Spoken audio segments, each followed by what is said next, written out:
I'm Forrest Griffin. Brian Caraway. And Lisa Tate. What's up, guys? This is Joseph Benavidez, UFC flyweight. Hi, this is Greg Jackson, and you're listening to It's MMAzing, and that is an amazing pun. Get it? Like MMA, but amazing? MMAzing. Radio.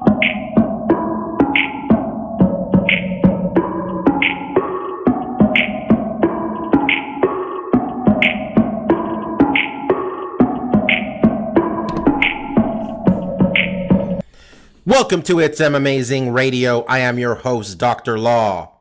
With me, as always, DJ Mark. What's up? Also joining me this week, the man who just picked his mini fro out perfectly, Lavender Gooms. You know, it really hurts to comb out your hair when you haven't combed it in about 2 weeks, Bobby. You know, Looks good though, Mike. You know, looking even. I'm guessing that's what you go for on these things, right? I mean, Mark might be able to. Mark probably relates to this now because his hair is long. But when my hair was long and you try to comb out a knot, woo, that shit sucked. Real unpleasant. Yeah, the thing that's great and awesome about my hair now is that it's weird in that if I go a week or two without combing my hair, you know, like after I've curled it a bit, like the more I don't comb it and sleep in it with my silk pillow sheets, it looks amazing. But when it finally comes to like shampoo and condition and then like actually like comb out the hair, oh, it fucking hurts. It is a process, and it's like I'm shedding like a Siamese cat. Do no one said beauty was easy. I didn't know Siamese cats shed I don't more. know. I thought about a cat that has a lot of hair. They have a lot of hair, right? Siamese cats. Sure, let's go with that. Folks, this is Hair Talk with Dr. Law and the boys. No, we're going to talk, folks. I mean, we're going to talk about a pay-per-view. I mean, well, a free pay-per-view from this past weekend. We got ourselves a new UFC light heavyweight champion. Who'da thunk? And honestly, it was just, we're talking about Glover Teixeira. It was nice, I felt, because pretty much everybody was happy for him. But no one was, everybody was also like, Jan will be back. Jan's a good fighter. But like, there was no negativity out of that thing. It was just, you know, a guy who worked hard as much as Glover. We'll get into that. We have a interim bantamweight champion. The result the UFC was probably hoping for, with Peter Yan winning. Corey Sandhagen, I thought, put up it was a very good fight, but it was clear that Yan, you know, deserved that win. Apparently, this is the era of the Dagestanis, round 2, because we got Khamzat picking the leech up, running him towards Dana White so he can talk to Dana White and tell Dana White to get off his phone and pay attention to his fight.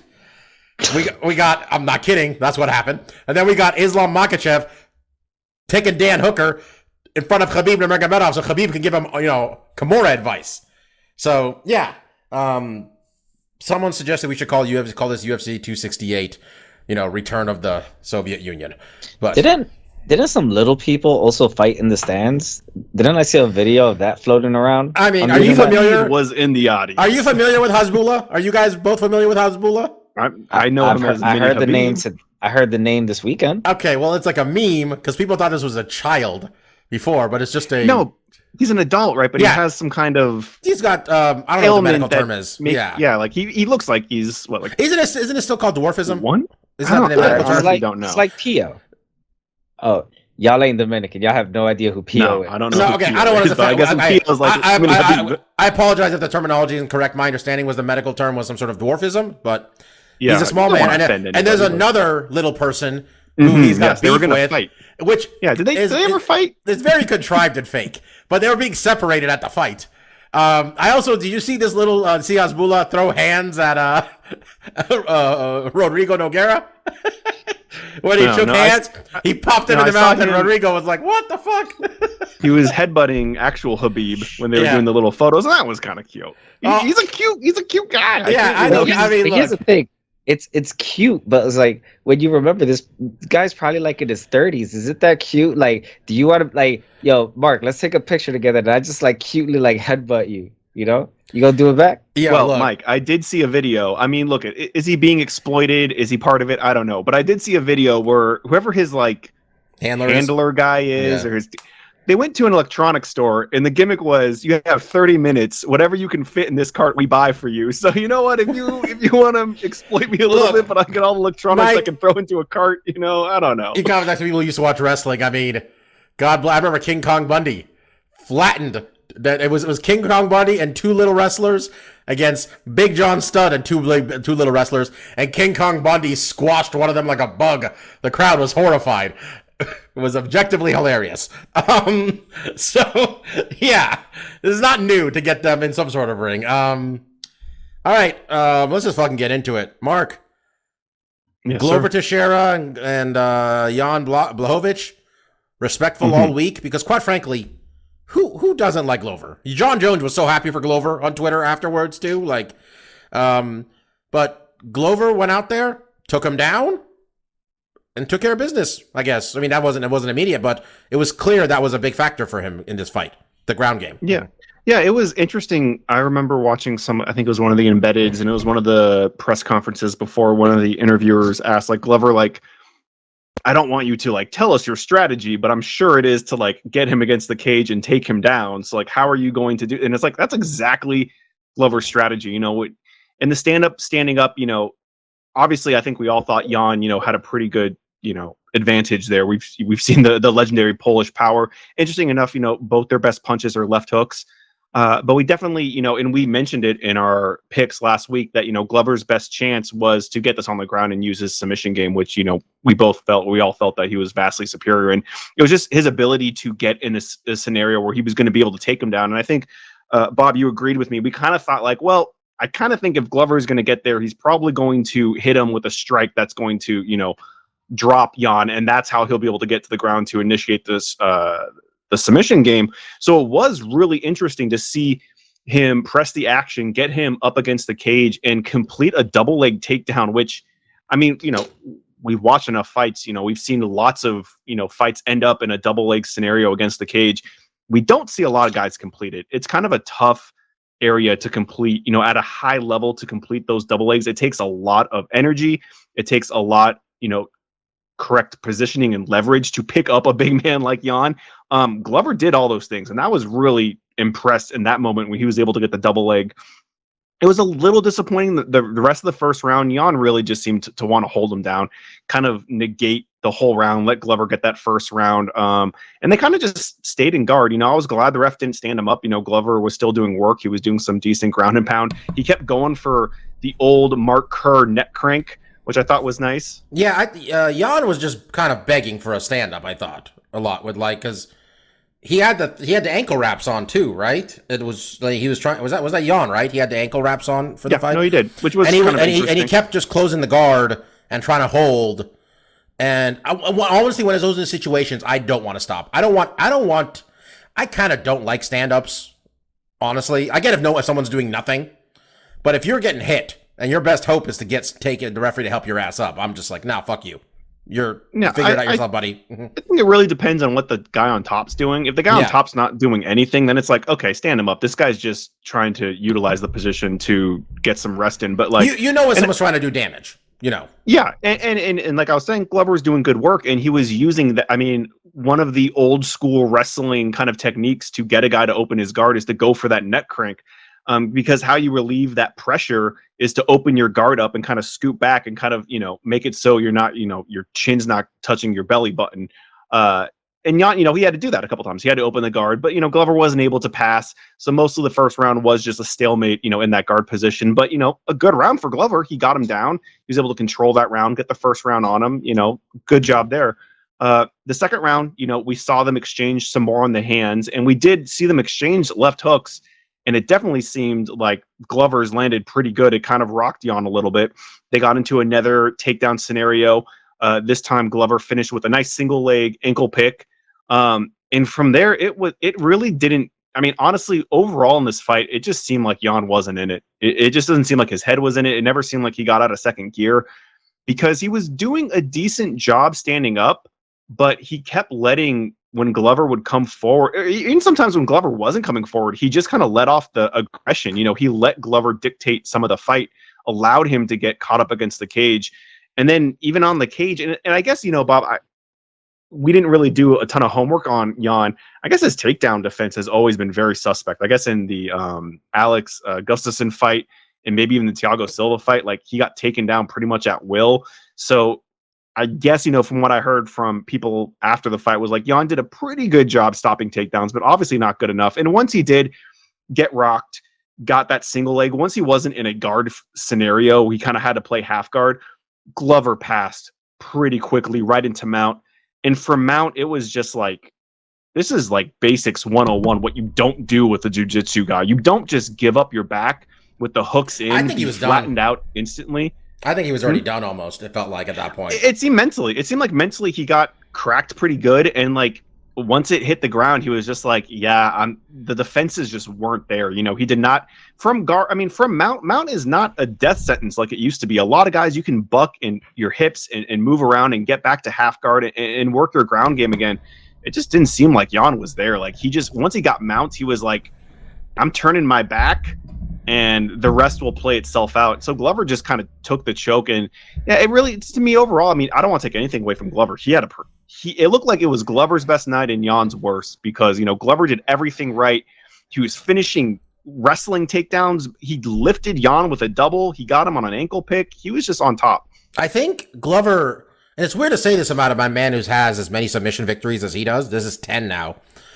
I don't think people give enough credit to his ground game. Like, his offensive grappling, Glover's, is really good. I mean, his last 6 fights, he's got 5 finishes. 4 of those are chokes. Man's got 10 submission victories in his career. He did everything right. And it was really nice.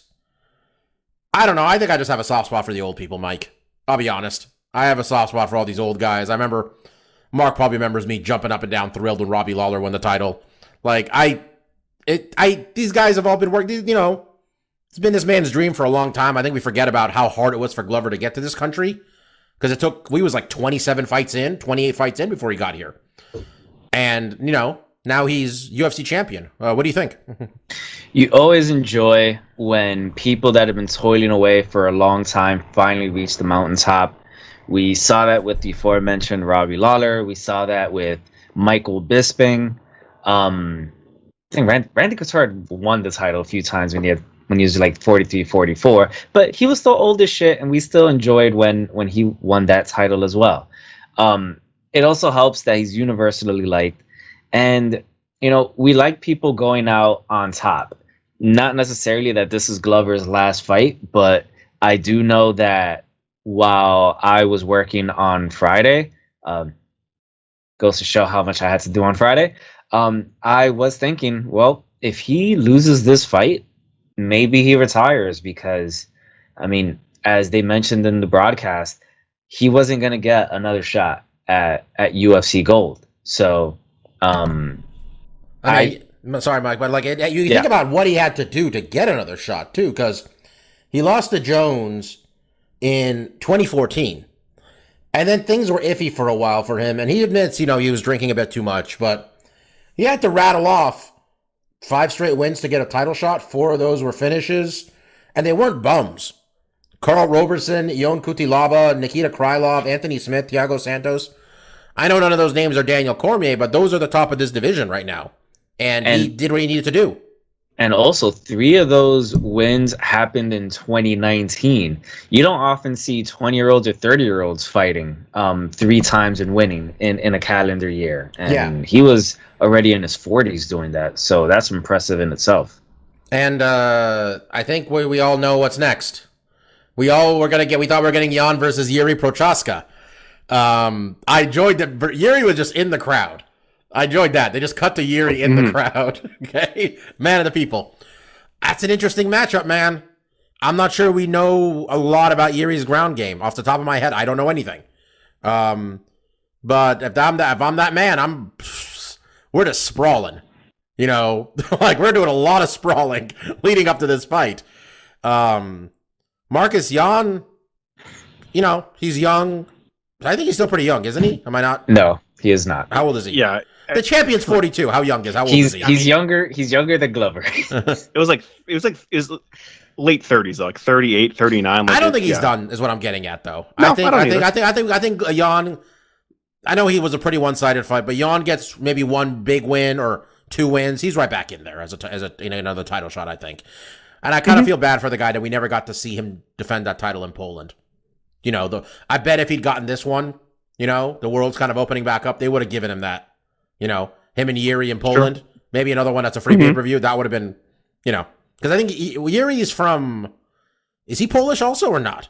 I'm not sure, but he's European. Yeah, I mean, so. I mean, God, I mean, it's not the same thing, but like, no, but like, I mean, he can get his family to come also though to that fight. Right, his friends. Too, I think they could both get their fan bases to make the trek out there for a big fight like that. No one seems to have time for any negativity on this win, quite frankly, because everybody was what's his name was talking all that shit before the fight. I can be a little negative.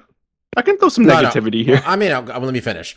Because Beeston 25-8 was like, well, if Glover wins, that means I'm the best light heavyweight in the world. Well, I mean, he hasn't even won this fucking tournament. Just he's got a bit of a hill to climb. He's got to be Nemkov. Focus on the people. Yeah, exactly. It doesn't speak great necessarily of the division, Mark. I think that's probably where you're headed with this. That a man who couldn't get it done 7 years ago got it done now. But we do have a lot of young guys too coming up. It seems like so it might be a bit of a transitional period. What do you think? Yeah, no, I mean, I'm not going to be like super negative on Glover, but like he doesn't seem, and you know, he's had a storied career. He's had a ton of fights. I think his legacy will obviously be this championship will be a big part of it, but I think more so it's just gonna be like how many finishes this guy has, because like he really does go out there to finish fights, and I think that needs to be, you know, those are Condit numbers, brother. 28 of 33 wins. Yeah, and there's a lot of guys in light heavyweight that have a lot of finishes, you know, and to have the most, I think is a record that's going to be very difficult to beat. And I think that should be definitely part of his legacy. I don't see him, especially at 42, how he's fighting. I don't see him holding that belt and having a very long reign. I think somebody like Yuri could, you know, potentially steal it from him. You know, look, and I'm happy to be proved wrong. You know, it feels like this feels like a Bisping win, right? This feels like a lifetime achievement award. I feel like that's very inept. Like I do feel like if he picks and chooses his fight specifically, like kind of like Bisping did, right? Like when Bisping got the belt, there was a lot of fucking killers lined up, and he went, Dan Henderson, please. I'll take the Dan Henderson fight, please. I want that revenge. I don't want to fight Bisping's like, I want to go home. And Romero and Whitaker and this guy Izzy. You know, there was killers lined up for him, and he picked a smart fight. He got his revenge. Wait, real second. Do you remember when like Yoel was fighting Robert Whitaker for the interim title, and the winner was going to fight Bisping? And like Bisping was sitting there with the Cuban flags, a little paper like on like sticks, and then like yes, it was very cute. And then Romero started losing, so Bisping just like broke it in half and threw it over his shoulder. It was very fun. He's a showman. I'm just saying. Yeah, I think you can draw some comparisons there for sure. But yeah, that's mainly it. Like there is a lot of interesting talent coming up in this division, and I feel like one of them will be someone that could potentially, you know, hold the reins of the championship, maybe longer than Glover. But he still got it done. And like you said, you know, what I find really funny leading up to this fight is they do talk about, you know, how hard it is for fighters to get a second shot at the title. And kind of depends. I think if you ever hold that belt, you're going to get a lot more cracks at it. I mean, you look at a guy like Uriah Faber, you look at someone like Jose Aldo, there's definitely been some title shots that maybe weren't exactly earned the most, but they still got multiple shots at it. Romero, I mean, yeah, there's a lot of guys that tend to get more shots, but you know, I feel like you have to have that extra you have to have that popularity to be able to garner another shot at the title when you haven't had a stellar record. So yeah, this is a great achievement for Glover, and I hopefully he gets, you know, 1-2 more shots, and you know, if he beats what's his name, Yuri Prochaska. Yeah. If he gets that win, I would hang it up there. Like if he can beat a young killer like that, I would say go out on top. You know, you left the belt defended. Man, he's getting pay-per-view points, Mark. I mean, you win, you keep defending that title until you stop getting paid. Until the wheels fall off. Excuse me, what pay-per-view points? This wasn't a real pay-per-view. No, the next one he's gonna get pay-per-view points though. Come on, son. This is gonna be another free card. I love Glover, but Glover and Yuri Prochaska does not exactly scream 500 million pay-per-view buys. You're right there, but Yuri fighting for the belt. Put it as a co-main to Ngannou and what's his name? Well, that's what I was going to say, Bob. If it's the co-main, the heavyweight title has to be the main event, or you're pulling some shenanigans or something. Well, no, that's not a rule anymore. They used to say like, oh, the heavier weight has to go first. Now it's just whatever it is. Whatever. Like, okay. Well, you could do something I mean, I don't crazy know, then, whatever's going on at like I don't know. Never mind. We'll get to it. It's hard. It's hard to. Yeah, but yeah. Hopefully Glover. I feel like 1 more, 2 more fights. I mean, we're gonna talk about this card some more. It was just nice to watch some like relevant shit. You know, a good card. Yeah. They've been feeding us bullshit for a month plus. And we're going back-to-back weeks, man. We're going to talk about this pay-per-view coming up this Saturday in Mike's backyard over there in Madison Square Garden. Co-main event, though, Mike. Peter Yan pretty much had to win this fight, or the UFC was going to have a proper clusterfuck if Sandhagen was the interim champion. First round did not go well for the Russian. I was feeling pretty good about my boy Sandhagen because I think we all picked Yan, right? Am I not mistaken? We all did pick Yan. But I actively was rooting for Sandhagen because I like Sandhagen a lot. Sandhagen he got off to a good start. He was able to get some pretty good shots in on Yan. Nothing that was really too, that had a lot of pop behind it, but he was able to get, score a lot of points in that first round. However, very similar to Anderson Silva when he was, in his prime. A lot of things that Petr Yan does is that he'll take like the first round or two to just kind of observe his opponent, get his reads. And one thing we noticed that by the third round, Petr was barely getting hit. And that round encapsulated the turning point in the fight when he hit Sandhagen with that spinning back fist. It's kind of the same thing happened in the Aljo fight where he lost at least the first round. And maybe he is just trying to measure distance, Mike. That might be a good point right there.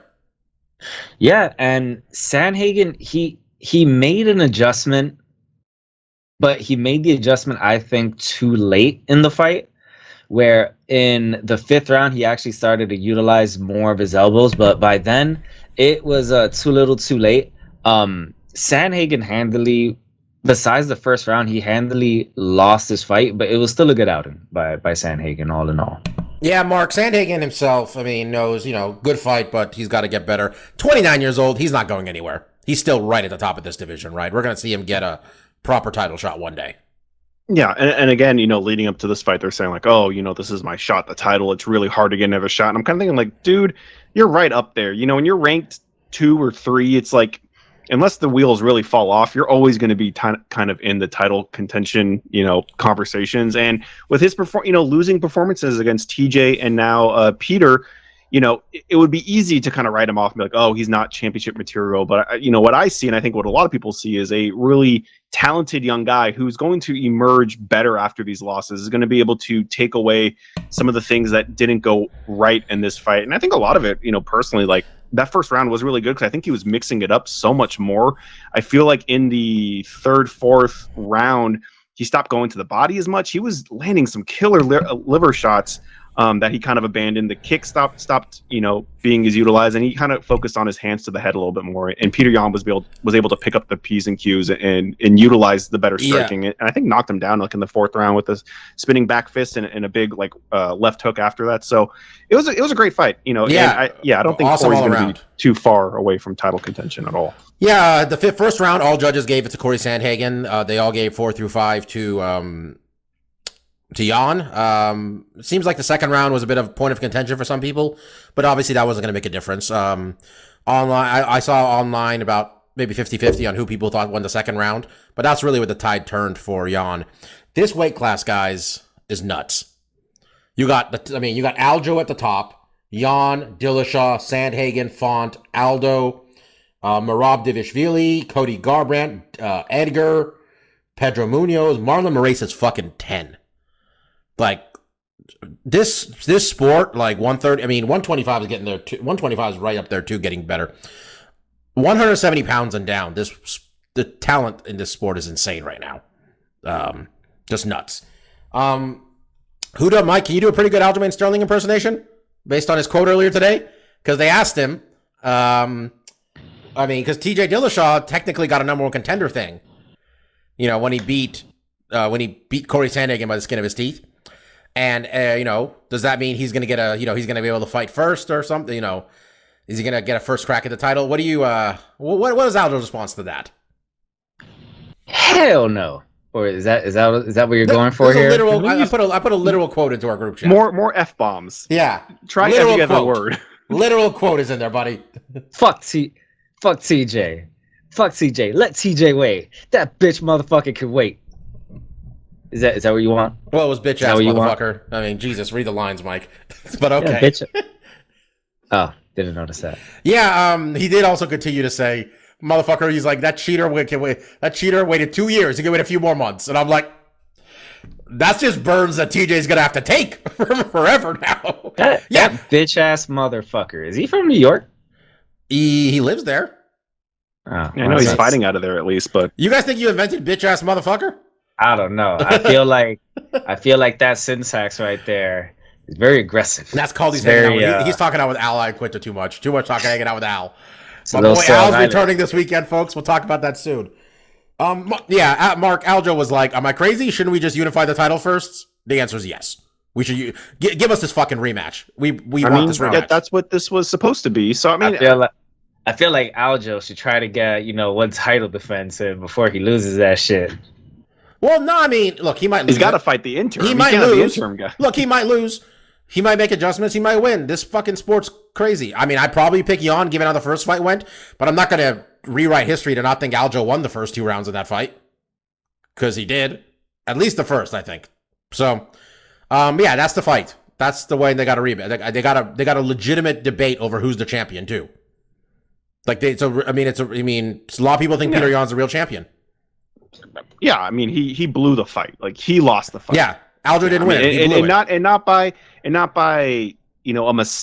by a mistake that cost him to actually lose the fight, by doing something that blatantly was cheated illegal. And got disqualified. He threw an illegal strike. So it's like we need to clear the air. We need to figure out who's the legitimate champion, because that fight was definitely it was going Peter's way. So we need to get that settled.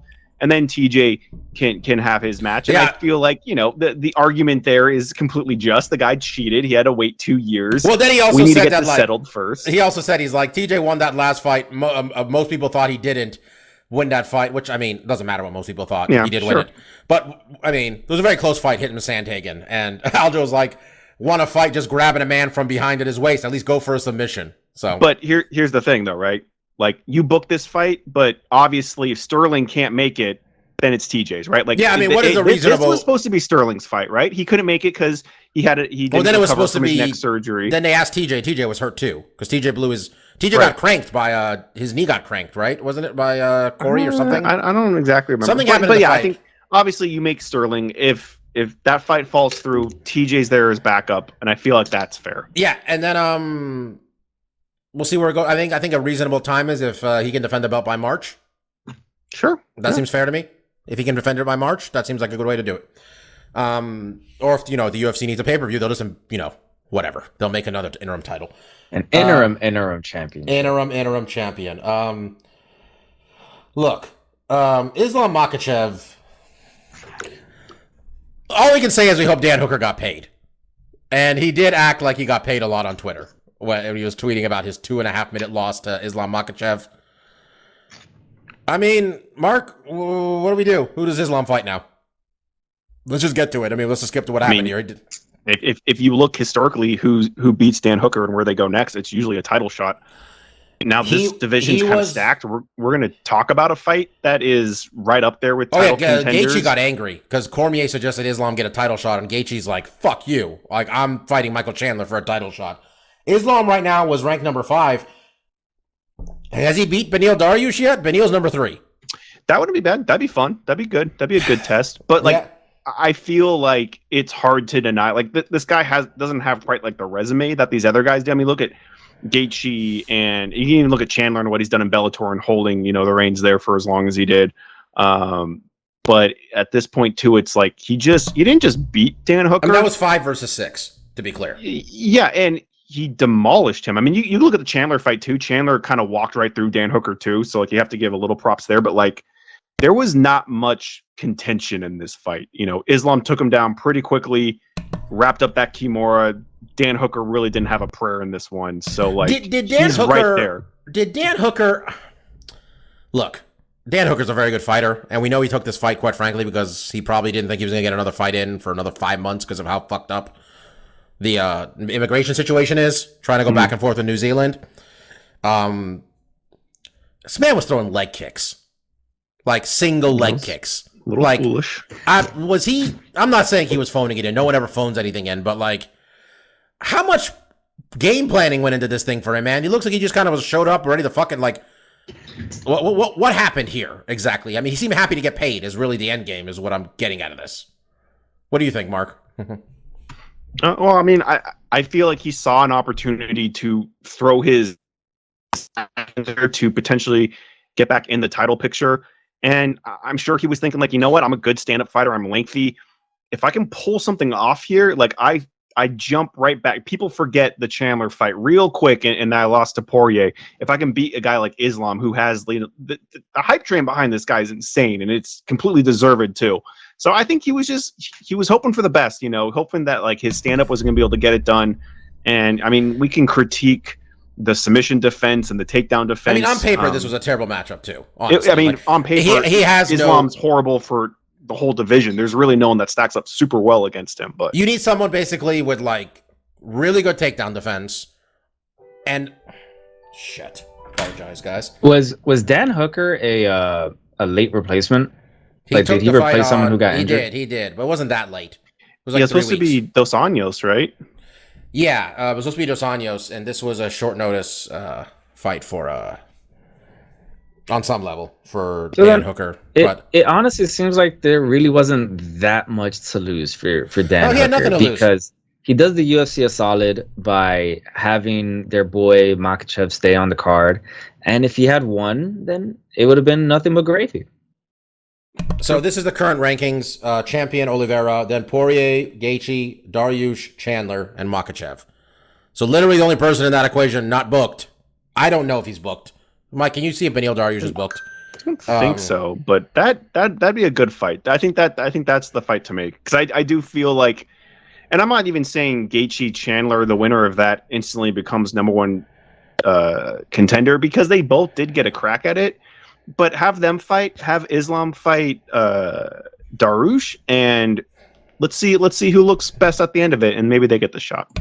Exactly. Not seeing him booked for anything. Okay. Yeah, he might be in between. So I booked that right now. Let's sign it, baby. Yeah, let's get them fighting in 3-4 months. Let's see what happens. All right. We also had heavyweight fight, Alexander Volkov, Marcin Tybura. I kind of zoned out during this one.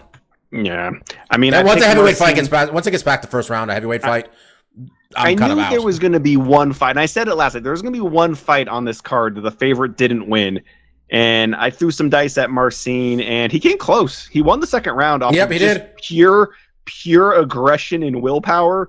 And going into that third, I was like, maybe he could do it, but it became very clear in that third round, like, oh no, he's way more tired than Alexander is, and Alexander got the win, deservedly so, but didn't set the world on fire. So let me tell you, Mark, the second I saw in the second round, both of them breathing with their mouths open. I'm like, I'm just gonna check out right now. This is that's fair. I'm gonna get another drink. Khamzat Chimaev. If we were curious if he was going to be okay, the answer was yes. Despite the weigh-in being a little iffy, and my man missing weight and then coming back and trying to cheat with a towel so much that he came in 5 pounds under. And then the UFC was like, oh, something wrong with the scale. There was nothing wrong with the scale. He tried the towel trick, okay? I didn't know that towel trick helps that much. Well, think about, like, you just any pressure, you can, any of your weight you can lean off. That will do it. Mike, he picked up Li Jinglang, the leech, and then carried him over to Dana White so he could tell Dana White to stop looking at his phone and pay attention to the fight. And then he beat his ass and choked him out. And then he said he wants to fight Nate Diaz. I mean, it's just rude what Dana White was doing. You know? Like, how about be off your phone? Why don't you, Mr. President of the UFC? Maybe watch the guy fight. God. He wants to fight Nate Diaz. Who doesn't want to fight Nate Diaz? Everyone likes money, Bobby. I was telling Mark this, I think it was earlier today I said it to you, maybe it was yesterday, where this is the exact type of fight the UFC gives to somebody when they don't think they're going to re-sign him. Yep. They offer you him in some fucked up place to go, and then, they can say, well, he couldn't get it done in the UFC because he got his ass beat by Khamzat. Mike, go ahead. Khamzat is hairier, much more is he Dagestani? Right? Yeah. I think so. I want to say he is. So He's got the same warlord telling him what to do. If he fights Nate Diaz, he is a much hairier Dagestani version of Rory McDonald, who ragdolled Nate Diaz around the ring about 8-9 years ago. Yeah, I like the other idea. Personally, Mark, where Neil Magny said he wants a slice, which props to Neil Magny. Yeah, I think if anything's anything's become clear about Neil Magny is that Neil Magny is not scared of anybody. Neil Magny will fight anybody you tell him to fight. Neil right now is ranked, got 170 stacked. He's 8, and this gentleman wasn't even ranked going into this fight. So fuck it. I'm strongly in favor of that. He's taken 1 strike in 4 fights. That's impressive. 1 strike he's taken in 4 fights. Wow. What else do we say about him, Mark? He's fighting as well as you could ask someone to fight in his first 4 UFC fights, right? Yeah, no, he's lived up to the hype and then some. I do want to give Lee some credit. Like, dude fought that rear naked like a motherfucker, and he went out on his shield like he knew he would. That guy's a gamer, and that's what made this fight so exciting. Is like, this dude is going to fucking try. He didn't have the skill set to hold a candle here. He just kind of got demolished, but like, there was no give in this man. Like that choke was, he was going to fight it tooth and nail, and he did. So you got to give props to that. But Khamzat is just like, he's kind of the future of this division. And, a Magny fight makes sense in the rankings for sure.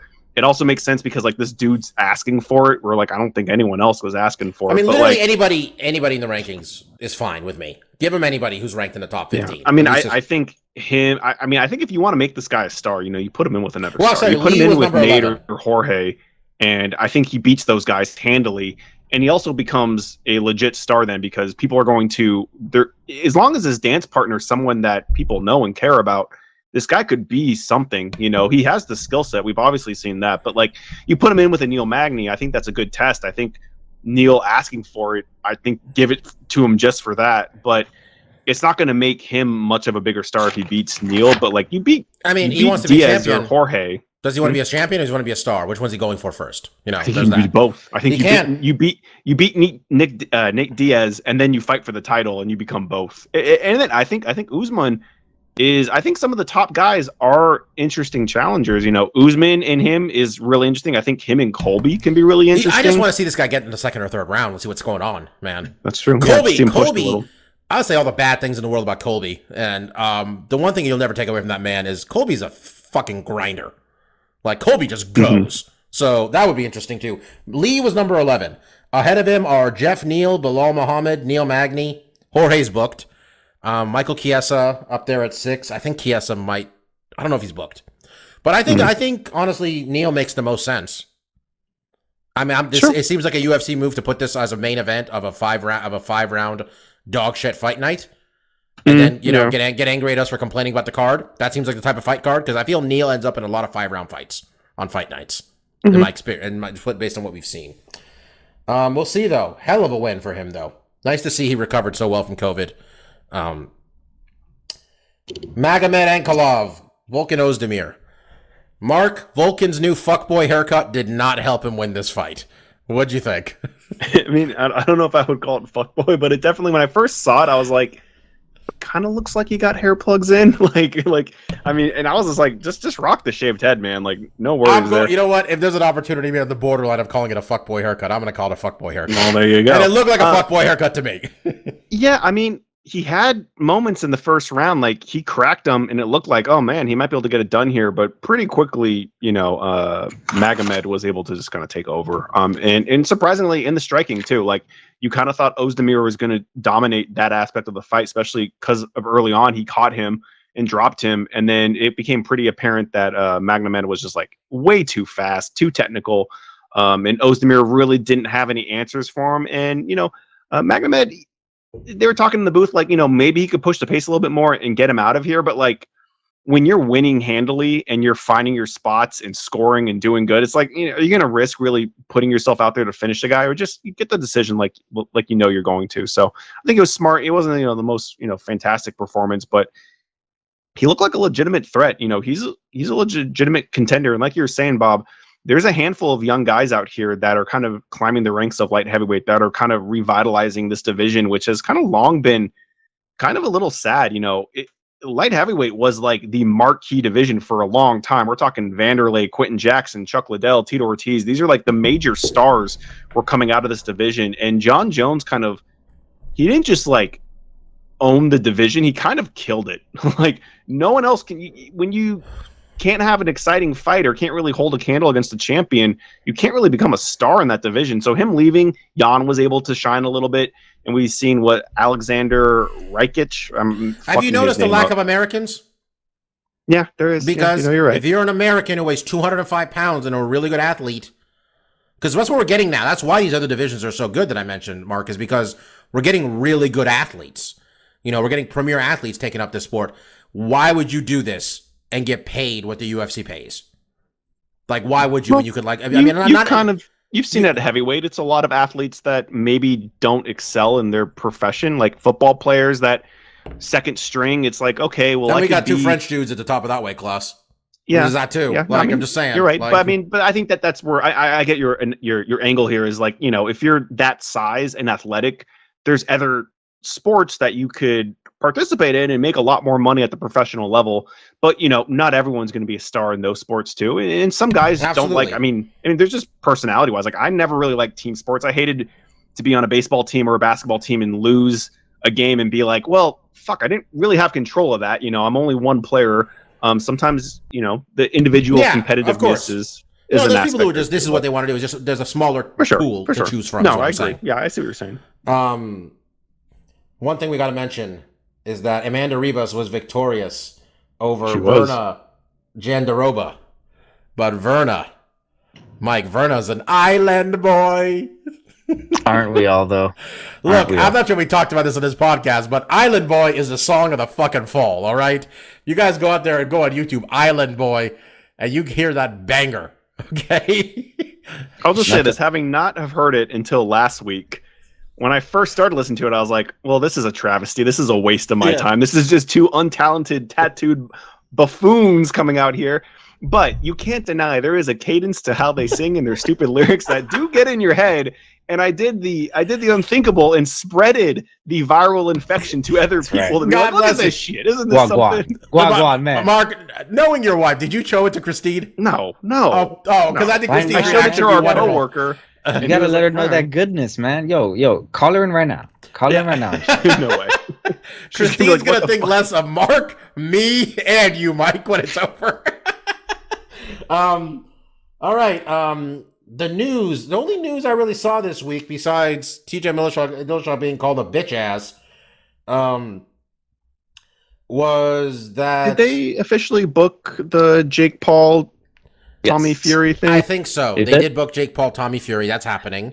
All I want to say is, I thought that was going to be like, oh, this might be Jake Paul's like first legitimate test. And you look at Tommy Fury, like who he's fought, and these guys are like Glass Joe from Punch Out, but worse. One guy was like 10 and 102. I don't know if you watched that Jake I didn't Paul see his fight. match. No, I didn't see that. He was trash. Yeah, no, I saw those records and I was like, oh, these are bums. These are. What's interesting is that Tyron Woodley and apparently Dan Hardy might throw down in boxing. Okay. I guess there's some sort of beef there. I don't know. Whatever. Sure. Why not? But wait, I mean, Tyron. Oh wait, I just realized that. So Tyron Woodley got that tattoo and he's not even fighting Jake Paul. I mean, Hardy said it wasn't even a real tattoo, but it looked. I don't know. I mean, whatever. It's a finger. It's on his middle finger. It can chop it off. It went pretty well. I mean, Dan Hardy and Tyron Woodley. I'd rather watch them fight in MMA. I'd rather watch MMA fighters do MMA. But if Dan Hardy hasn't done anything in 10 years, because I think he had that weird heart thing. He's slotted into the Lion's Heart or some shit. Wolf Heart. I think Wolf Heart, yeah. He slotted into commentary and was doing a great job, and then the UFC let him go. They didn't like that he stood up and yelled at her during the time. Mm-hmm. Look, is that why we haven't seen him again? I don't know. I thought he was better than Cormier at it. Personally, I think of the fighters doing it, Bisping might be the best right now that's left. Which is weird because I thought Bisping would have the hardest time like separating himself and his bullshit, his Michael Bispingness from the things. But I think he does a really good job. Cormier just kind of makes a lot of noises. I'm starting to not enjoy Cormier. We all know why Cormier's there. He's a meme machine, baby. We want to get those big expressions. That's all this is now, baby. This is about reaction shots. I personally like Dominic Cruz, but I think Dominic Cruz needs to stop fighting if he's going to do it. He had too much bias. He was too biased. Additionally, with Joe Rogan, kind of Joe's got to go. Going into the sunset, not doing that many events in a year. We need someone, as you mentioned, who's just gonna make big noises and yell a lot. And that's Daniel Cormier now. I like Michael Bisping on the mics too, personally. Sure. Honestly, Felder's great. Felder's the most even keeled of all the motherfuckers there.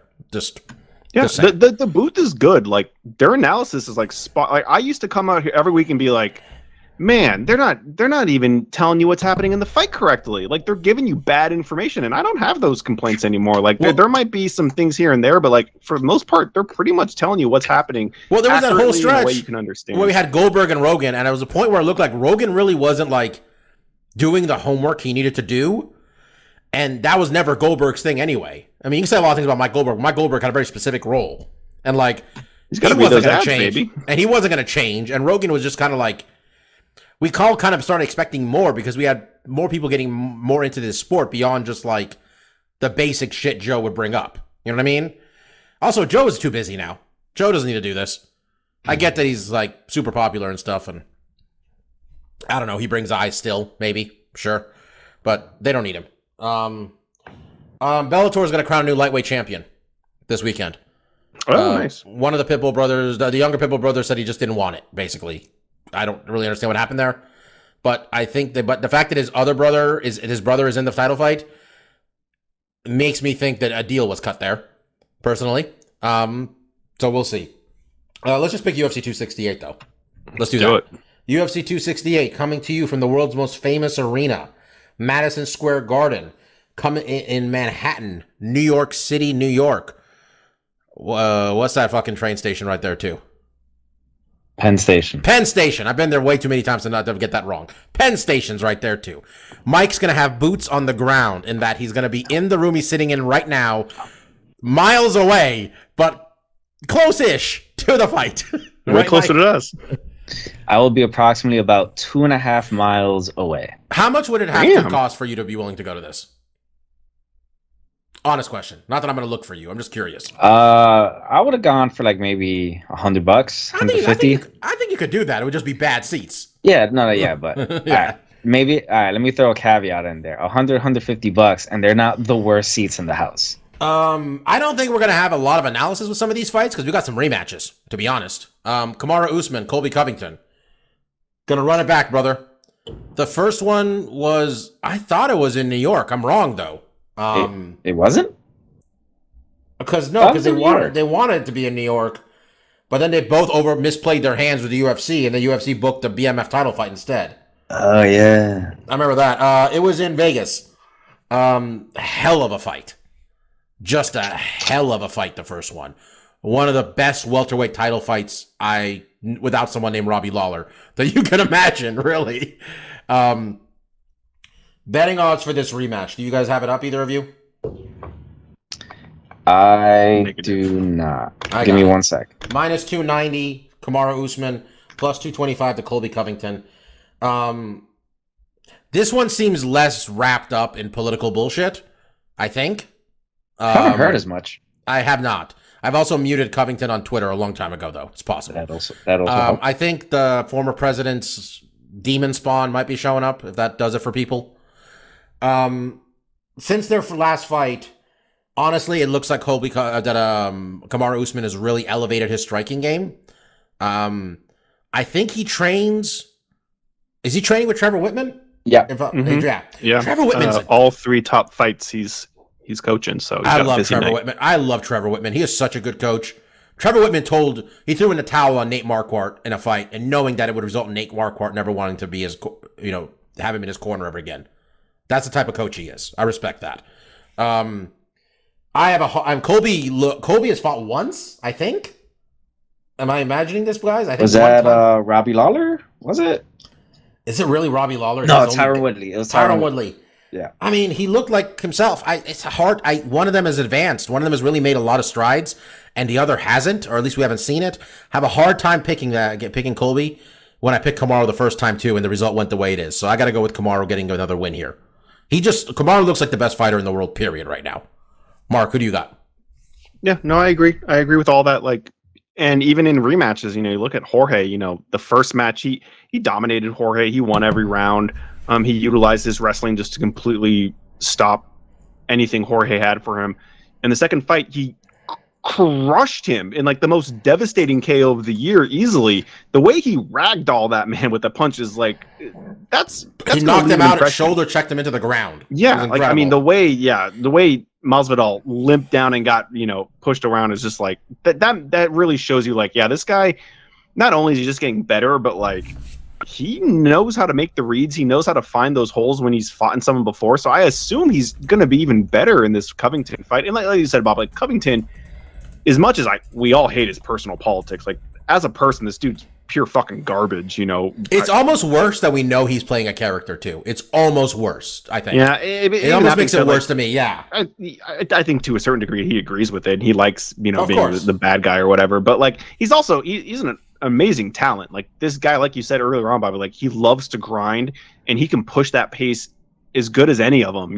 I just don't, like you said, I haven't seen him elevate himself to a higher level than just being able to like, I'll throw hands and kicks and be really aggressive because I know I can out wrestle or wrestle just as good as anyone else. So I can be super aggressive and I got the gas tank for it. These are all really great tools to utilize unless you have a monster like Usman who has all those things too, but has been sharpening these skills to, perfection. So yeah, I got to go with Usman.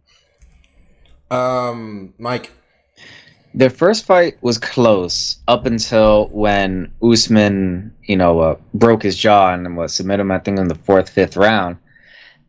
So you could say, all right, well, that fight was pretty close up until like the last round or so. But while we've seen Covington look good against a Tyron Woodley that, let's face it, is past his prime and just couldn't pull the trigger anymore. We've seen Usman make leaps and bounds, as you guys have said. Nothing that I've seen from these two fighters in the last 2 years leads me to believe that the gap has been narrowed between the two. So we're either going to see more of the same that we saw before, maybe a close fight and Usman ends up getting the edge at the end, or it could be a mauling. It's going to be one of those two options. Co-main event, another rematch. One that rubbed me the wrong way, the booking of it. And not that I don't understand it. I think we've all been pretty vocal about how we think Carla Esparza deserved this title shot. Yes. Rose Namajunas, the defending strawweight champion, taking on the former champion, Zhang Weili. Mike, go ahead. And defender of freedom. That's right. She's defeating communism again. Communism is getting a rematch.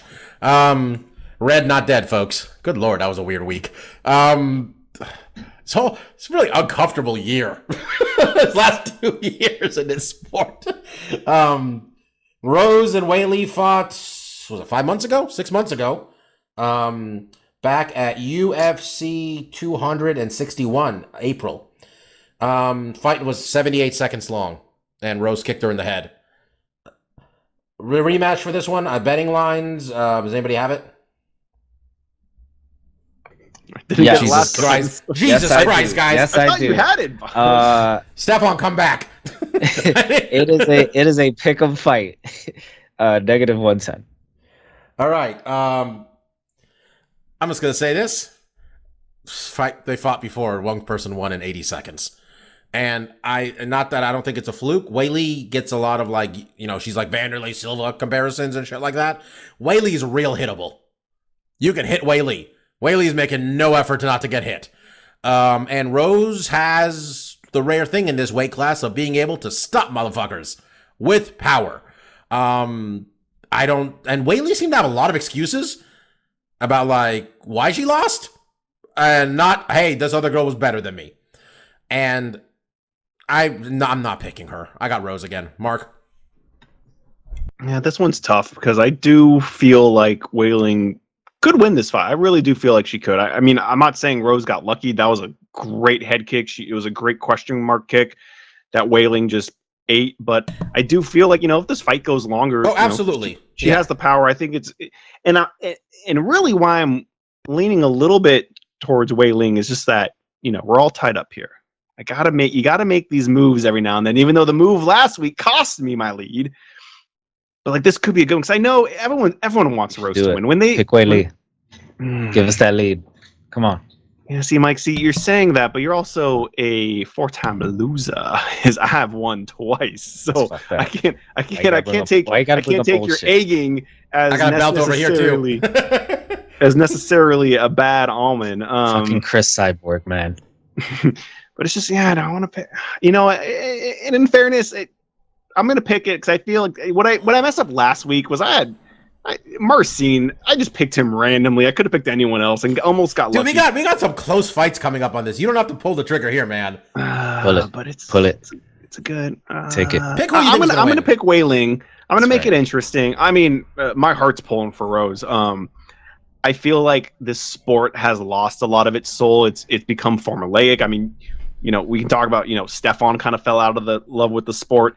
I feel like Rose is definitely someone that like her story resonates. And when they played the little hype video where, they showed her last fight and how the look on her face when I think DC is like, oh, before the fight, you were saying like, I'm the best. And she kind of cracks. Like, I am the best. Like that is heartwarming. Like that is her not saying that communism stuff would have been really nice is all I'm saying. I guess I quickly forgot about it. And it wasn't in the video package. So I just got to focus on, her self-confidence and being cute and adorable there. I think it's a great fight. And like you said, I don't know if necessarily it should have came up first. I would love to see Carla and Rose, finish what they started back at the Tough Finals all those years ago. Because I do think Rose is such a different fighter now. And I'm picking Wei Ling because I feel like this is a close fight. I feel like Wei Ling could win this one if Rose doesn't get off to a great start. If Rose mentally isn't fully there, I feel like that could be an issue, though I think she always shows up to fight. So I make it interesting and pick Wei Ling, but I'm definitely man. pulling for Rose. It's a pick-up fight for a reason. And for sure. We've seen Rose lose that title. She's been knocked out before. We've seen it happen. Against a big, strong woman, which I think Wei Ling also is. So yeah, Wei Ling seems like she cut her hair off, too. Is what it looked like in that promo package. She had hair before? She had that ponytail before. All right, Mike. You going to the Rose, right? That's your person. That's your girl in this always, right? Always bet on black and always bet on Rose. So the commie bastard Mark there is all by himself picking Wei Ling. Yeah, we have a special. The Pat Barry Rose Namajunas combo has always been very special to this podcast. And what happened to Mark? We lost the commie bastard. Oh, no, I'm here. I'm actually I clicked the camera off instead of Don't worry, that was the government. That was the Chinese government. They got to you, Mark. Exactly. So, I'm rooting for him. Why are they coming after me? Come after these guys. Justin Gaethje, Michael Chandler is why I'm excited for this card. That is what I'm here for, folks. I'm here to watch the highlight Justin Gaethje do his thing. Betting odds for that one. For the love of God, one of you has this up, right? Yes, I have it up. Justin Gaethje is a negative 210 favorite. Steph, we miss you. All right. Michael what is Michael? What's Michael Chandler's end of it, man? It's not plus 210. I'm not used to this, man. There's two numbers. He's a plus 168 underdog. You need new glasses. My head is getting right next to the screen, too. Mike's face is like right next to the camera at this point. It's very small numbers. Okay. Michael Chandler lost in that vacant lightweight championship match against Chucky Oliveira. Justin Gaethje seemed like he was the odd man out in all those fights that were booked earlier. I don't think we've seen Justin Gaethje fight since he lost that title fight to Khabib. He hasn't in a year. So for someone like Gaethje, that's interesting. You guys mentioned the betting odds. Gaethje Gaethje's a decent favorite. Mike, who you got? Ooh, Mike doesn't like going first. That's why I did this. You see, we've reached that point of the year, boys, where I'm going safer with my picks. But in this case, I feel like the safer pick would actually be Michael Chandler.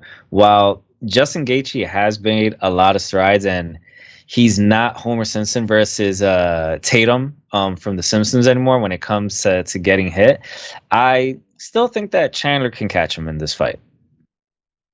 Marcus, who do you got? Yeah, I mean, this is going to be an interesting card because we can see some movement. Because I'm going to pick Justin. I like both these guys. I think they're really evenly matched. What I do like about Justin, at the very least, though, is that we've seen him go the distance. We've seen him in hard-fought fights and him able to kind of keep it up. And we've seen Chandler do that too in Bellator. But you do look at the Oliveira fight. He looked great in that first round. He hurt Oliveira. He almost won it, and then the second round, everything kind of collapsed on him. So I think it's good. Like you were saying before, Bobby, like maybe the best fight on the card. I think the 2 championship fights also can deliver, but like these 3 fights are just honestly cut the other 2 fights. Save me the time because like this is worth the price of admission. The other 2 fights are just whatever to kill some time. But yeah, I'm gonna go with Justin. But I'm not gonna be surprised if Chandler wins. These are 2 guys that have hard fists, that are extremely talented, great wrestlers.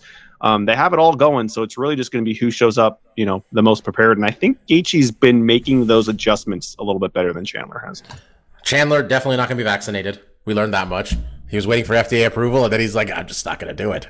I don't think Gaethje's vaccinated either. He just had the good sense to keep his mouth shut, at least. That goes a long way nowadays. Like, just shut your trap and don't make shut your trap.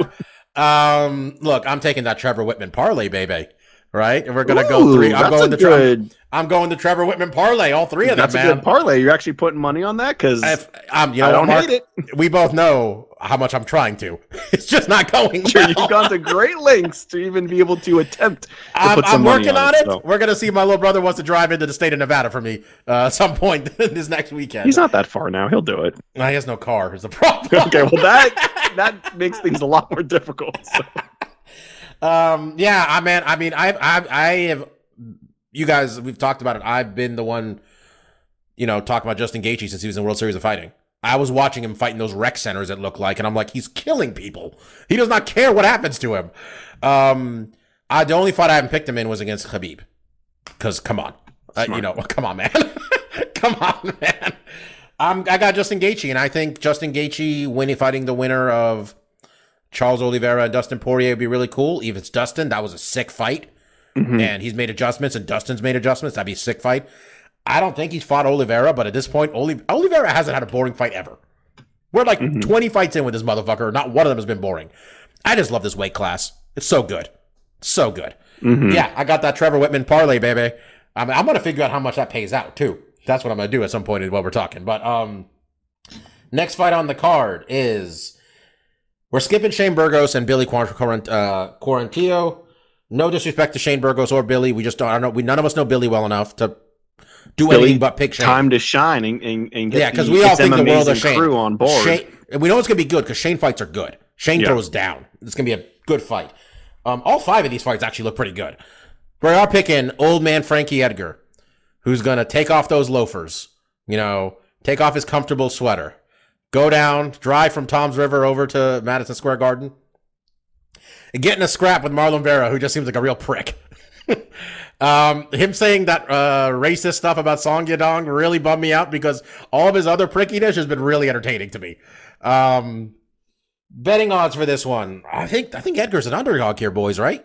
Edgar is indeed an underdog at plus 140, and Marlon Chito Vera is negative 172. I am a master at reading these lines now. I don't know what Chito means. And Mike, what is Chito? Is this a nickname? Does it mean anything? Isn't he Brazilian? No, he is Ecuadorian. I know he's not Dominican, but a Cheeto is a cheese puff, Bobby. It is good. Fuck you, Mike. Lord. All right. Chito Vera is coming off of a bounce back fight after he lost to Jose Aldo. He beat Davey Grant by decision back in June. Old man Frankie Edgar. I think it's been a rough go at it for old man Frankie Edgar. Last one was when he got kneed into oblivion back in February by Corey Sandhagen. It's a long time off for Frankie Edgar. I think he okay. Betting odds for this one, he is the underdog. Mark, who do you got? Yeah, this one's tough. I am gonna go with Frankie. I think it's a little controversial because that's such a Bobby move. He's had a tough run, but like I just and I hate just doing like the MMA math and not having like a more technical analysis of Cheeto like does why. dumb shit, man. That's some dumb. Cheeto will do some dumb shit in a fight and lose. Yeah, Just I mean, saying. it's really just thinking like I'm just looking at Edgar's last couple of fights haven't been great, but he's beaten some decent guys, Pedro and Cub Swanson not too long ago, and Marlon Vera just when he's fought those kind of upper echelon guys, hasn't really got it done. So I'm picking Frankie, but it's not a strong pick. I'm not confident in it, but it is what it is. Mike, are you picking Mark's pick just so you don't have to deal with the consequences? Your simple analysis and your overall just malaise in picking him shows that Frankie Edgar is no longer an upper echelon guy, which you mentioned Marlon Vera has problems with. I'm going with Marlon Vera, but let's be real. More importantly, it's because Mark is picking Frankie Edgar, and Daddy's trying to get a championship this year. And we're gonna have some movement on this. We're gonna see how the cards. So play. I'll be honest. I don't know at all. I'm just reading the tea leaves here, because Frankie's the underdog and it hasn't looked good. That being said, Mike is terrible at this, and he's picking Cheeto Vera. So excuse me, we have the exact same win-loss record. All three of us. We're all tied up. Rings, Ernest. Okay. I got one. Mark's got two. All right. Rings, Ernest. Mark, I'm not sure you're familiar with the Rings Ernie meme, but Shaq is on Inside the NBA, and whenever Barkley says anything, Shaq just goes, Rings, Ernie. I get it. I mean, right. I didn't need to know the analysis to know, like, we're champions. He's scrubbed. He's doing good this year, but, this is where it falls apart. Look, I have picked Frankie Edgar in so many of these fucking fights, guys. All right? I picked Frankie Edgar in so many fights he doesn't win. So I'm going to take Cheeto Vera. I don't feel good about this at all. Wait, let me make sure I'm clear about this. Fuck it, I got Cheeto Vera. Take Edgar. Join Mark over there, so I can take sole possession in first place. I got Cheeto Vera here, baby. All right. We're gonna pick two of our favorite fighters, quite frankly, on this podcast. Stefan not being here for this one's a little upsetting, quite frankly, because this was one of his favorites, absolutely. Bobby Green is back. Bobby Green against my man, Al Iaquinta. Raging Al. Also the purveyor of Alejandro en Espanol Twitter account when he was learning Spanish. Not sure if it's still there. I'm really on fire today making Mike laugh. I'm enjoying this. Betting odds for this one. Who's got it? I still have him. Go ahead, buddy. Raging Al is a plus 136 underdog, and Bobby Green is a negative 168 favorite. Did I say that correctly? Say that again. I don't think I did. Did I? Say that one more time. Who's the favorite? Let's try that again. Go ahead. Okay. All right. Take two. Raging Al is a plus 136 underdog, and Bobby Green is a negative 168 favorite.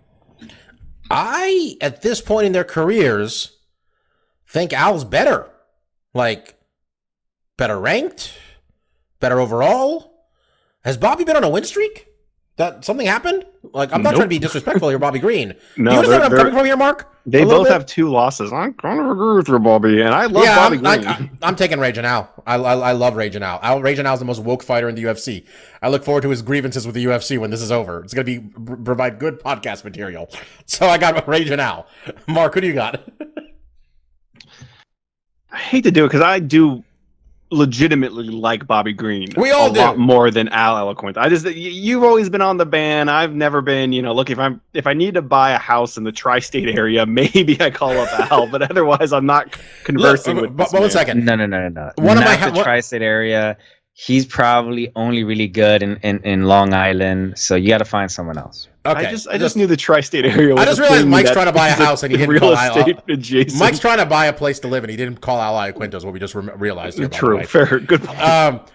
One of my happiest memories, Mark, is you, me, and Stefan booing Josh Thompson's homophobic ass. All right, Google it, folks. He is in San Jose. We were the only 3 people in that place rooting for Bobby Green.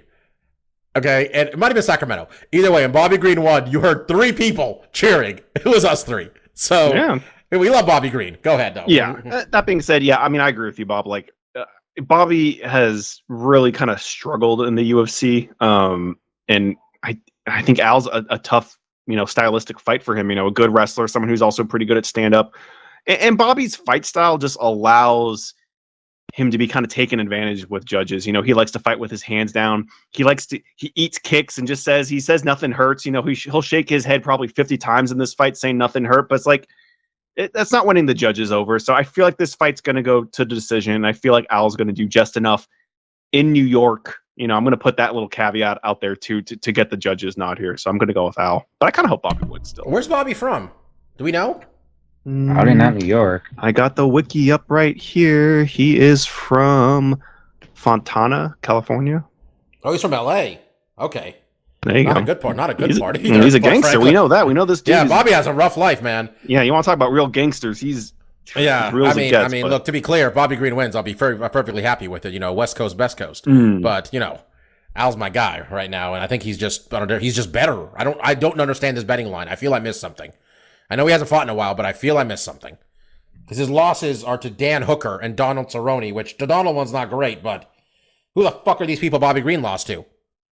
Like, who is Rafael Fiziev and Thiago Moises? I recognize the name at least. Yes, those are guys that beat Bobby Green, apparently, but that's his most relevant recent win is Lando Venata. How isn't Ali Kinsa a black belt yet under Matt Serra? He might be. Wikipedia may not be updated. Like, in fairness. They don't just give those belts away, Mike. You got to earn it. Isn't Matt Serra? Wasn't Matt Serra the first? 34 years old. Matt Serra was the first American. Under Henzo to win. He's got a sub Sarah, and he just can't do it, Mike. He's been trying for 14 Sarah's years. Just a little he's trying to tap him out. Sarah just gets fatter. He's been meatball rolling around the Matt Terror. It's a thick neck to get around. It's stubby arms to try to. By the way, Matt, I love you, Matt. Even though you blocked us on Twitter, you're still one of my favorite fighter interactions ever when we met you.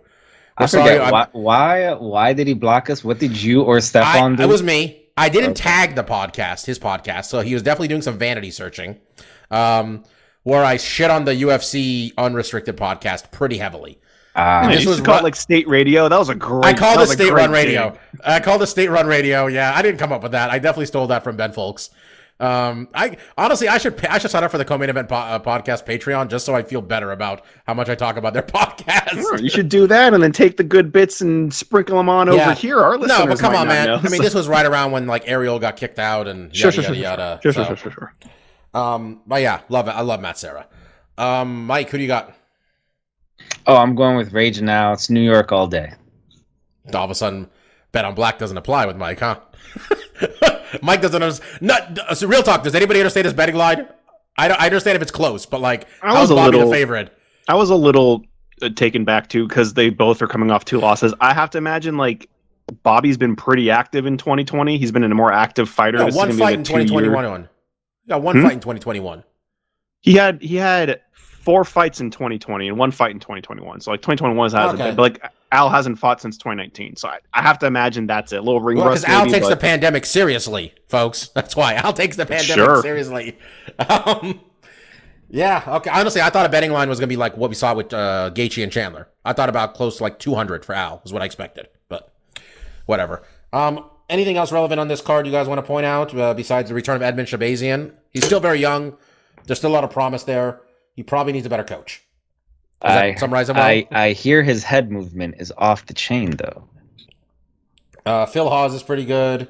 Ooh, I actually saw one here I'm a little interested in. Is it the return of Jean Volante at heavyweight?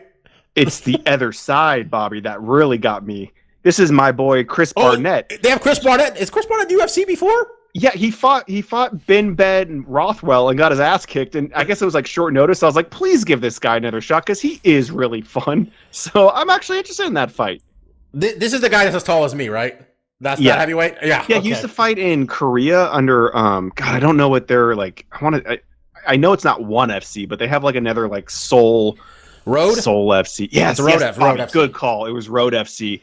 And I mean, he's a short He's the fucking Huggy Bear, Mark. I remember who we're talking about exactly. There's no getting around it. Fat as fuck, but like, dude's got energy and goes after it, and I love it. And like, the Ben Rothwell fight was like, oh man, like that was a bad matchup for him. He needs kind of, I mean, John Vellante is kind of the caliber that he's going to shine with.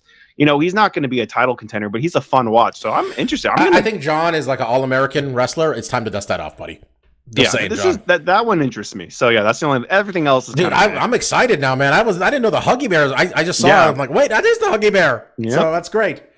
That's pretty cool. This card is pretty great. And then I'm sure the UFC is going to be shoveling shit towards us after. Well, they're not. Never mind. The week after is Max Holloway versus Yair Rodriguez. What happened, man? The fight, the quarterly numbers need to be good this year, huh? We gotta backload December and November. All right, folks, let's do stuff we like. I don't know what the fuck I watched. I'm trying to think what it would have been. Mark, you go first. Right, Mike, you go first. Mike, you go ahead. Cool, got it. So one thing I wanted to mention last week, but honestly, I just completely forgot about it, and I was kind of mad at myself on Tuesday when I realized I didn't bring this up. Is I didn't mention my Scoot, my electronic scooter. I bought Mark, it. Are you in the loop on the Scoot yet? I don't think I hadn't inundated the It's MMAzing group chat with my Scoot updates. So this is the first time Mark's hearing me weirdly call it a Scoot, which I've already said 3 times. Yeah, that's his name now. Yeah, that's the name now. So I bought an electronic scooter about 2 weeks ago now. I've been putting it off for about 3 or 4 months because as a responsible adult, what I like to do now with big irresponsible purchases, I like to put them off for a month or two to really determine, do I really want to blow all this money on this bullshit? Sure. Right? Good. Yeah. And after 3 to 4 months, what really pushed me to buy it was that our boss told us, hey, you need to come into the office now 3 days a week or 2 days a week. He actually said 2 days a week. We gave him 3 because, we're nice like that. But when I realized, all right, well, I'm going to be coming into the office 3 days a week now. I don't live terribly far from around where I work. So I figured, well, I don't want to take the train. So while I still can, I might as well, take advantage of this and, just use an electronic scooter to get to work. It costs about $500 after taxes and stuff. And the first day was scary because even though it's a pretty slow scooter with a top speed of about 12 or 13 miles per hour, that first day, when it's just like a little piece of metal under you and you're going that fast, you're like, holy fuck, this is fast. But now I've gotten used to it and it is fucking awesome, man. Like it's one of the best purchases that I think I've made in many years. Honestly, I wanted to make fun of you about it, but I think it's awesome. I would love to have one of those. If Can there I was chime a way in to make fun of him about it? Huh? Can I chime in? No, you will. Give me a second. I'll let you do that. If I can get like a little sidecar for a dog somehow on this little thing, I think it'd be awesome. That's what I want to know, Mike. Go. I don't want to rain on your parade. If this is something that you love, hey, you can rain, man. I love it. So I don't care. But so we're talking scooter. I'm trying to visualize. Are we talking a razor with a motor? Okay, that's not the cool. I was hoping for Vespa is a little bit cooler. So my main question really is because I know someone that rides one of those ones. The one wheel kind of thing or whatever. Yeah. Why go with Gizmo Duck bullshit? Yeah, whatever. I don't know what those things are called, but it has like one wheel. No, he's making a fucking reference to DuckTales. Yeah, it's a Gizmo Duck thing. Yeah, that one. I see someone riding around with that too. Yeah. I mean, that seems like the new up and up. So I just want to know, like, and I think to be honest, like I think those the like razors with motor.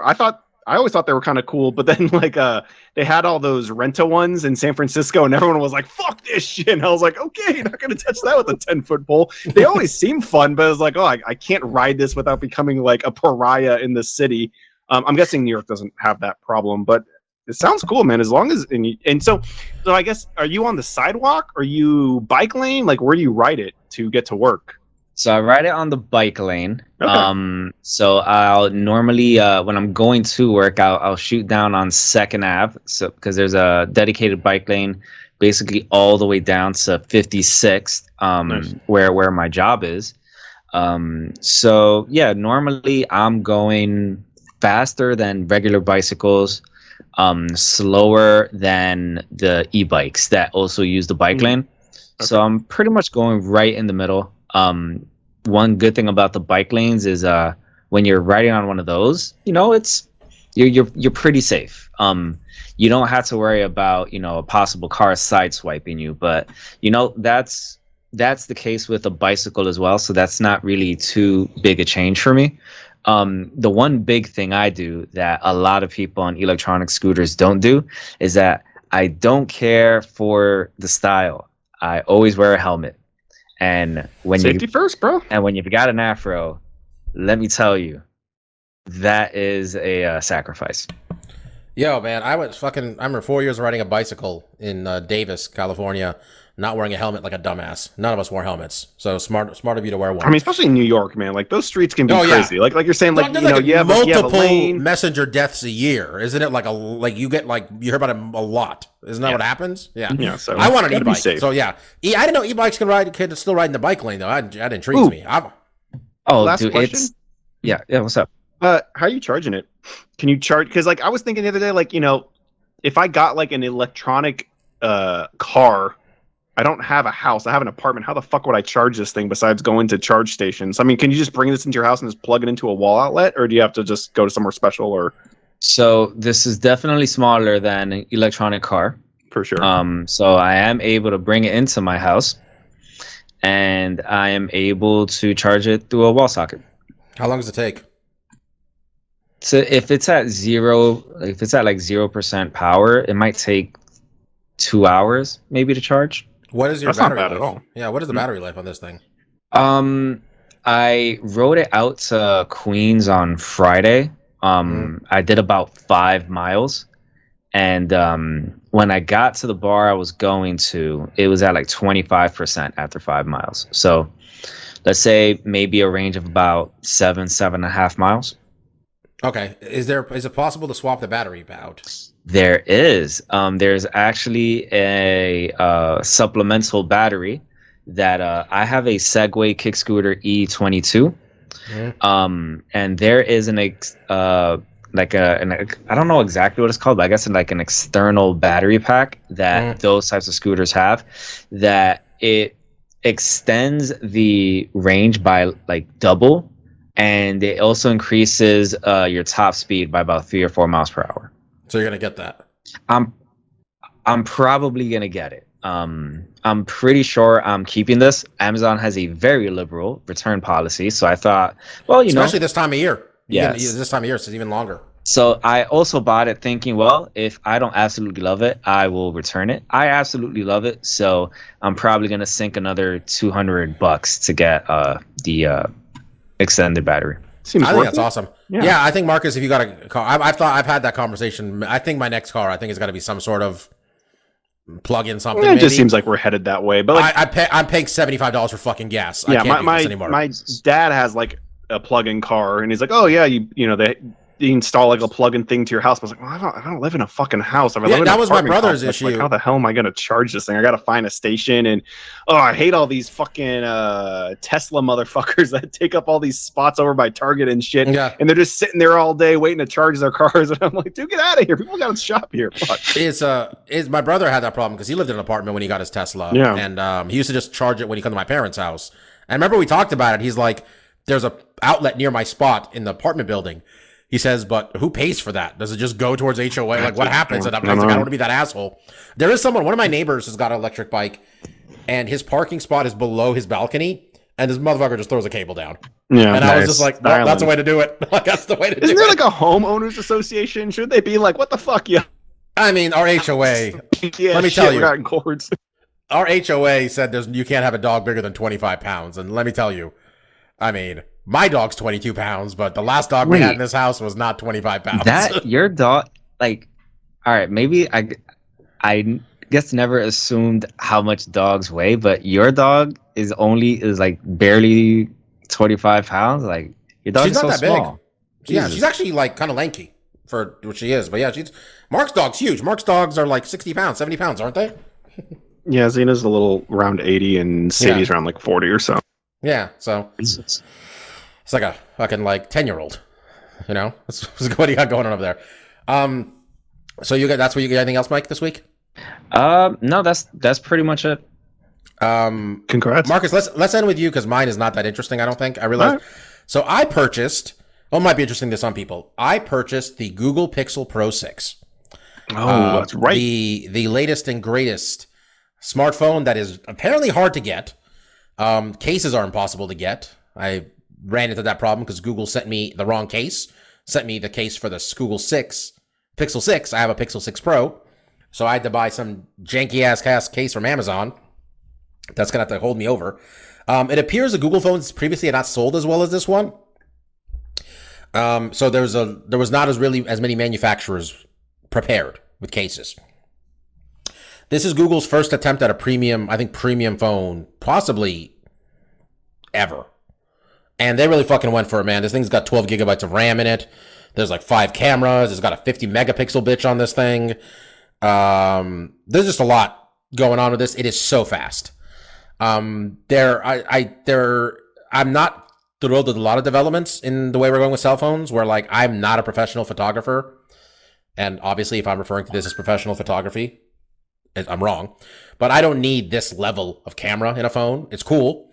I also think removing the fingerprint scanner from the back of the phone to the front in the screen is fucking stupid. Mike's got a look on his face because Mike was Team Samsung too.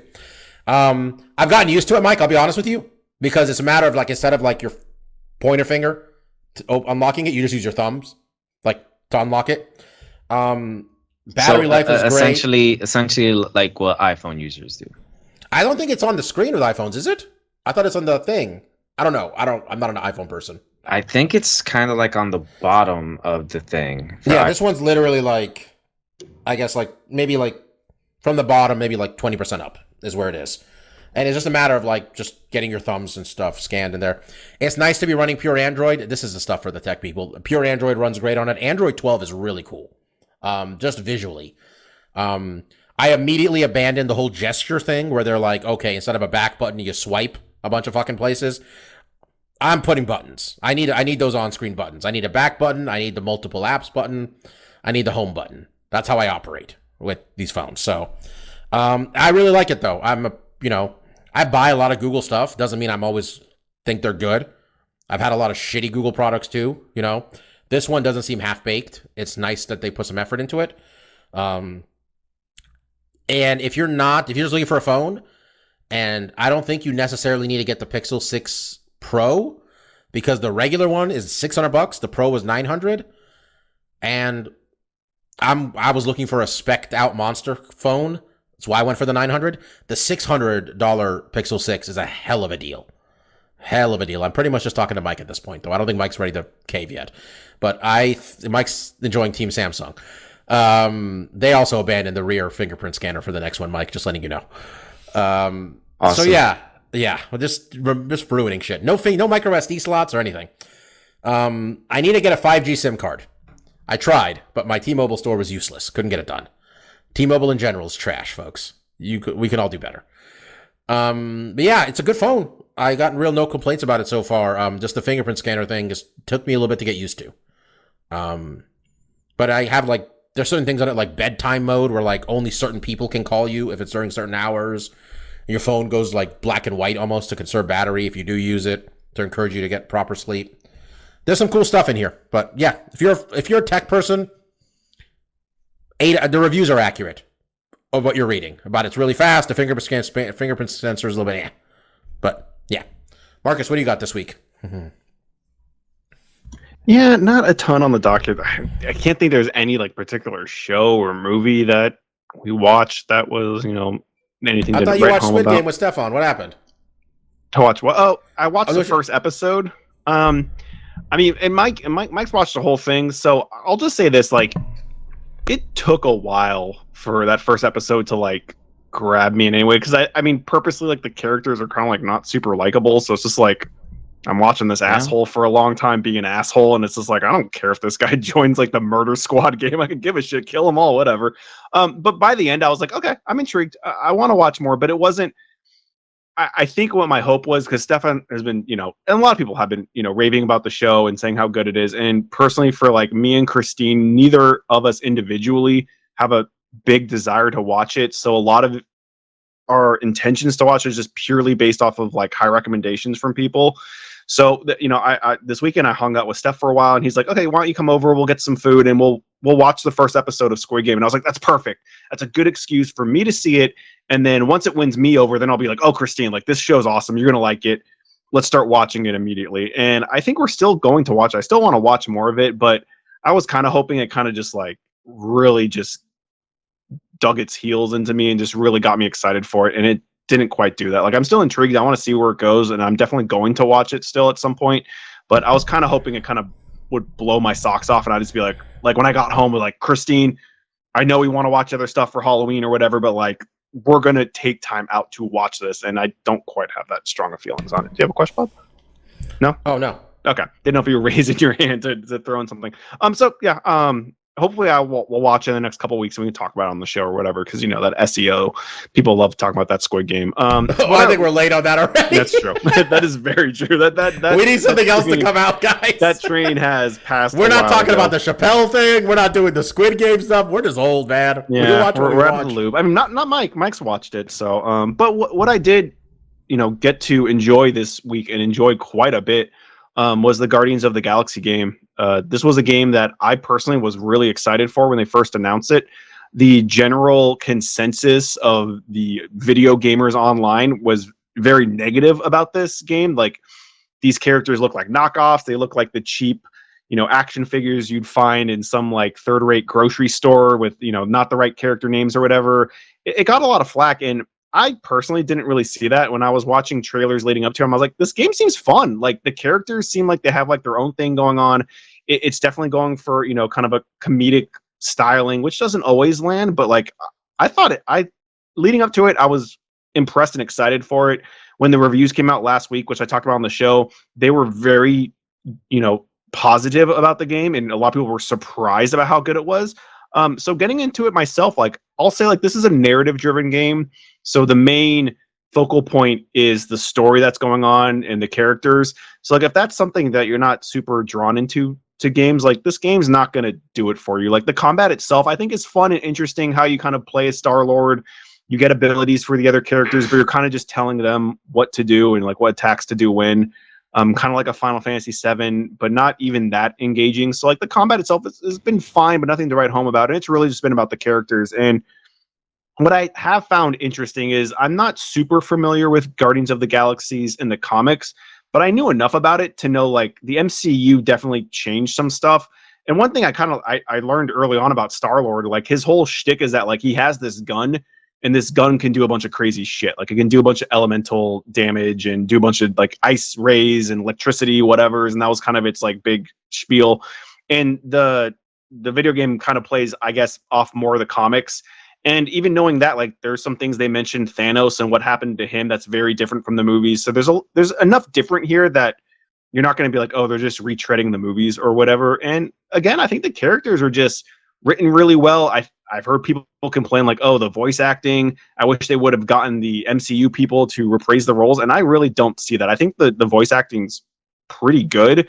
I feel like one thing that is either going to win you over or just annoy the shit out of you is there's a lot of banter. Over the course of the last couple generations, especially in these narrative-driven games like Uncharted or Last of Us, the developers do a lot of character building while you're exploring or walking around, and the characters will just kind of banter back and forth.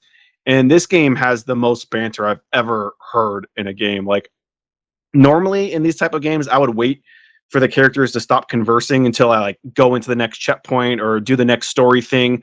But at this point, like, they don't stop. Like, in the first time you're kind of exploring your ship, like, I was probably exploring it for 20 minutes, and they kept saying different shit. Like, they did not stop lines. Mike dropped the bottle. Don't worry. You didn't break anything in your house when you were listening to this. But yeah, I've been really impressed with just, like, how much writing has gone in this game, because they're just, like, they keep going. Like, I'm surprised. Like, I'm, like, looking around stuff. Like, okay, I looked at everything, and they're still talking about shit. Or I'll be exploring a thing and just, like, going off into the hidden corners to find stuff, which I think is They do a really weird thing where like the game is very linear. Like you kind of know the path you're supposed to take, and then there's little side paths that have little extra, collectible things or materials to upgrade. And most gamers, we're always going to pick the path that's not the main path and see what's on the. And the game calls you out on it all the time because it messes with this narrative kind of complexity of like where your character knows you're supposed to go right, but you're going to go left because you're supposed to go right. And if you don't go left now, you're not going to be able to go left later. You're not going to be able to pick up whatever that is. So a lot of times the characters say like, "Oh, don't go left. It's a dead end." And then you go there to find the thing. And it's like, why'd you do that? I told you it's a dead end. Now you're wasting time and you're walking back. And they kind of call you out on it. And it's a weird dichotomy being either are you going to role play this game and I'm going to be Star-Lord and I'm going to go right because that's the way I know I'm supposed to go, or am I going to be the gamer and I'm going to go left because I want to see if there's another costume or a pickup over there. And the game calling you out on it is just kind of a weird thing to be like, I don't know what you want me to do. You're kind of punishing me in a way by going in the side path. Huh? You gotta do the side quests, man. Yeah, they're not even side quests because, like I said, it's a very linear game. Like you're always kind of knowing you're going to the set path to do this thing. There's not a lot of like, oh, you talk to this character and you're going to do this completely different thing in a different area. It's really like, okay, you're supposed to go this way, but there's a path this way, so you're going to go there and check it out. And it's like, of course I am. I don't want to miss out. There's lots of hidden costumes I want to hopefully find, so I'm always going to go that way. So it's interesting when the characters kind of call you out, like, dude, you're going the wrong way. Why are you wasting our time? And then he's like, oh, I'm exploring or whatever.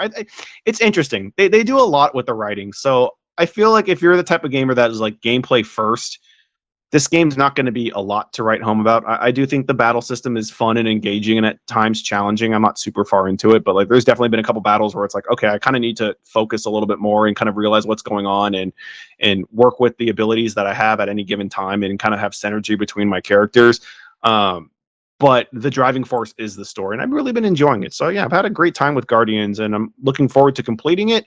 And once it's done, I don't know if I'll go back. There is lots of choices you make. I don't know how much it changes the story, but in a couple of years, if I get the itch again, it could be fun to go back. But I've really been enjoying it. It's definitely been one of the games I was most anticipated for this year, and I've been having a blast playing it. So that's it. All right. I'd be remiss before we left, Mike, if I didn't mention Hangman Page dressed as the Stay Puft Marshmallow Man on AEW made me laugh so much. One of the most entertaining wrestling matches I have ever watched, top to bottom. And I'm so happy that I didn't go take a shower when that main event started, because my plan was, I'm gonna go take a shower, whatever. It's like a 4-man tag team. How entertaining is this gonna be? And it was very entertaining. Yeah, we had a Halloween match with the Young Bucks, Adam Cole, and the Kenny Omega versus the Dark Order. We know how much Kenny likes dressing up Halloween when it comes to wrestle. I think he did Sans was the character's name one year. For wasn't even that, was this the big white hat, white? Yeah, I'm trying to remember what the stupid game is called. Underworld from Underworld. Yes. I don't know. Something like out of the two Wasn't of us, Underworld the vampire movie with Kate Beckinsale? Okay, well he did that. Another time, him and the Bucks dressed as Ken, Ryu, and he was Akuma, if I'm not mistaken. That was another time. So Kenny likes to do this. So the Bucks, Kenny, and Adam Cole came out dressed as the Ghostbusters. Nice. And the Dark Order was not as organized. One of them was Kratos. The other one was just a cowboy. I forgot what everybody else was dressed as. One of them, John Silver was he was Bambi. He was Bambi. That was good. Mark, the gimmick here was that they thought that the Stay Puft Marshmallow Man was their own stooge. The Bucks did. But it was really the Hangman dressed as it. So when Hangman took off the hat and people realized it was him, Hangman is the most over babyface in this company by a country mile. And people lost their fucking minds. And I've never seen a man beat up a Ghostbuster dressed as a Stay Puft Marshmallow Man. And he couldn't get the costume totally off. So he's stomping around the ring with his fucking costume at his feet. It was, I say it every week. It's not that AEW is perfect. It's just, it seems like everybody's having a good time, man. Let's also not forget Michael Nakazawa as a Bebe. That was good too. He dressed as a Bebe because Adam Cole was out there. That was fun. All right, we're going to be back next week. We're going to see if we got ourselves a new champion, either at strawweight or at welterweight. We're going to see if the likely number one contender, though I have a hard time believing Michael Chandler gets an immediate title shot if he wins this. But then again, Gaethje's coming off a 1-loss 2 in a title fight, so maybe. We're gonna preview. Quite frankly, I'm gonna see the rest of this card before I get too positive. All right, rest of the card's trash. We're gonna talk about Max Holloway and Yair Rodriguez, which is just on paper. I can't think of more fun than that, Mark. If I'm being honest. Yeah, that's a great main event. Co-main event does have our guy Ben Rothwell though. Sure. Okay. Yeah, that's something. It's not a good card beyond that. They're back to shoveling shit to us, guys. All right. Nice. The week after that is a 5-rounder between Ketlin Vieira and Misha Tate. Yeah, right? my shit shovel has been polished for these last couple of weeks, so I'm ready to go back in there with my boots and start shoveling. You know what? In a couple of weeks, we get Rob Font versus Jose Aldo, and the rest of the card is trash there too. Good Lord. Try UFC just a little bit harder. Just a little harder, okay? This podcast should just be about the pay-per-views, and then in between fights, we just pick something else to talk about. Lots of tournaments. All right, guys. Thank you all so much for listening. We really appreciate it. We hope some of you have returned now that there's real fights. But if you didn't, I get it too, man. It is what it is. I was Dr. Law. That was DJ Mark. That was Lavender Gooms. Shout out to our boy Kid Presentable. We see y'all next week. Peace out. Goodbye. See ya. Peace.